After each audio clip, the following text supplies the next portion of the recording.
Welcome to solverfy. For this question, we are looking at a capacitor being attached in series to a resistor and an EMF source. So it's quite a simple setup. We are given all of the values, right, such as the EMF, the resistance, as well as the capacitance. What we want to find is the power dissipated by our resistor, the energy being stored by our capacitor, and also the power dissipated by the source, right, at three different points in time. So the first point in time will be just when the circuit is formed, right, t equals to 0, when the current just started to flow. Number 2 is when t is equals to infinite, so after a very long time. And finally, the third point in time is when the charge is equals to half of its final value. I'm going to start off with the first one. Number 1, when t equals to 0, when just started the entire circuit. So the capacitor can be ignored, right? You can assume that it's just a piece of wire. There's no charge stored in it yet or anything, so you can just ignore it. And therefore the power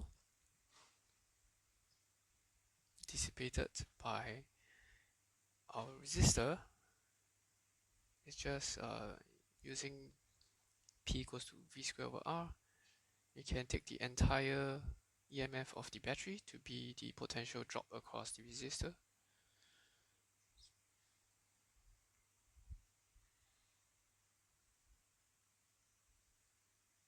To give us 2460 watts.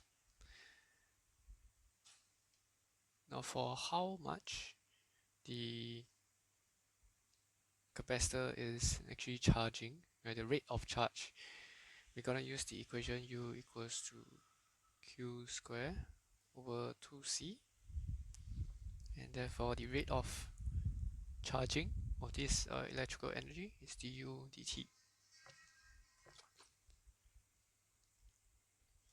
Differentiating this, the only one that is dependent on time is Q. Right? C is a constant, so we can keep that. Differentiating Q square, we get 2Q dq dt. We know that dq dt is just the current. So this is Q times I over C. Now because there is no charge that is stored in the capacitor yet, so Q is 0, and therefore this entire thing is 0. For the third part, we want to find the power dissipated by the source. We just need to find what is the current flowing through the entire circuit. And we can find the EMF power across the source by taking P equals to IV. Now the current we can find using the resistor, right, taking the potential difference across the resistor and the resistance.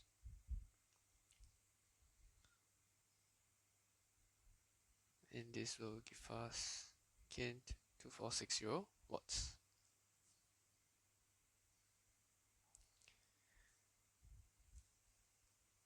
Now we move on to the second point in time when t is equals to infinite. So after a very long time, now the capacitor after a very long time will be fully charged and now act as an open circuit, right, not allowing any current to flow, and therefore there is no current, and without any current, the power through the resistor, which is P equals to I square R or IV, would be equals to 0, right? Because it depends on I. And also the potential drop across it would be 0 as well, because there's no current flowing through it. The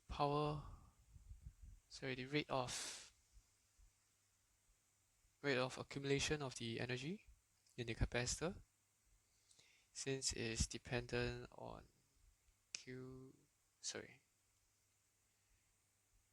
it's dependent on Q and I.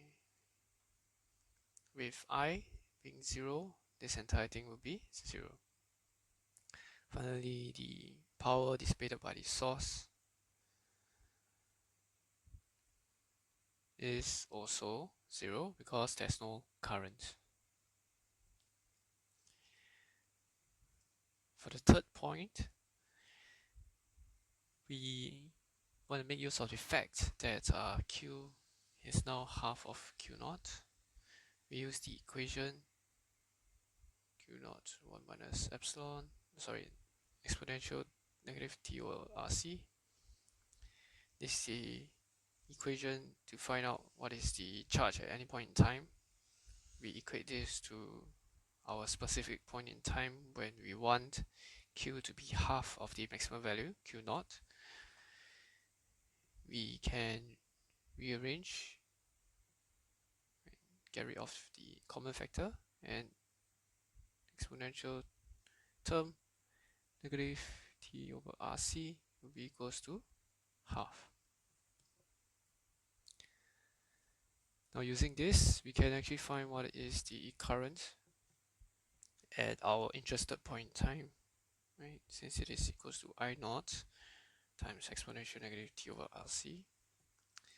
So this will be just half of the maximum current. And the maximum current we have previously found. This is equals to 120 over 5.86.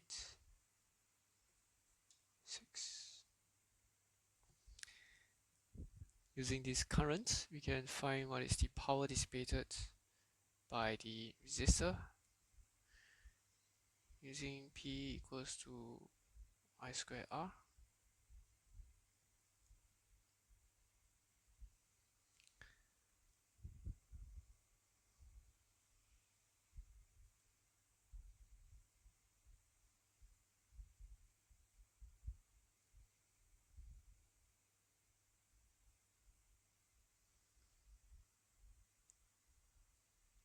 And this will give us 614 watts. For the rate of charging, du over dt,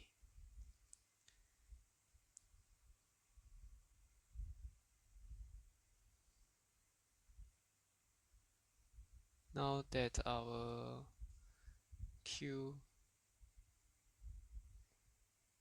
right, the dq dt is current, is Q I will see.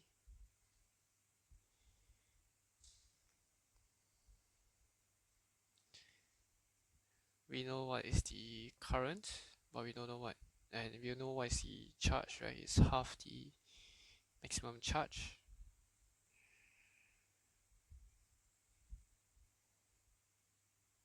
And we can find the maximum charge based on Q equals to CV. So this is basically just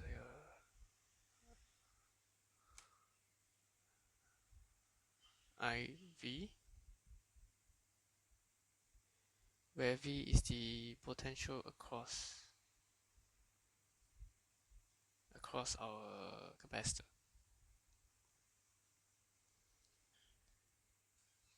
So in this case, we can use the potential across our resistor,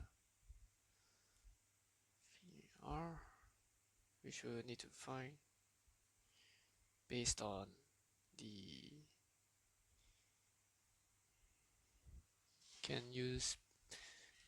power, which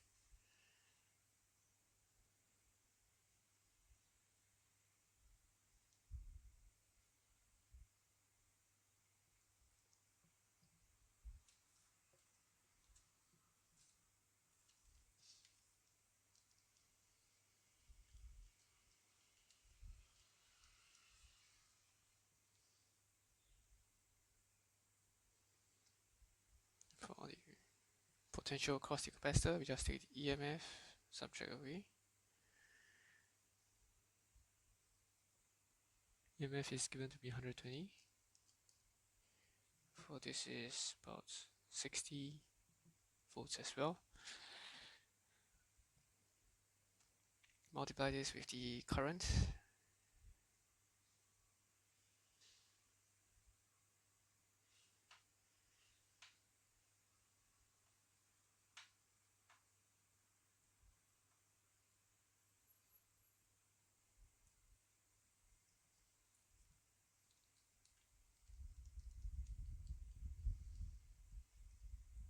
And we should get 614.5 watts.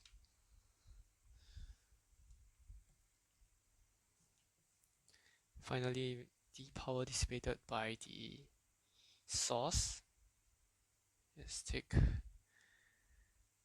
I times the EMF, which is in this case 120.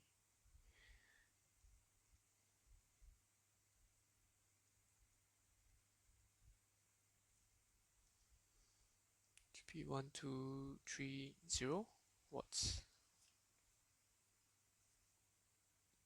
And as you can see, the power dissipated by our EMF is equivalent to the power dissipated by the resistor plus the rate of charging of our capacitor. And so it obeys energy conservation.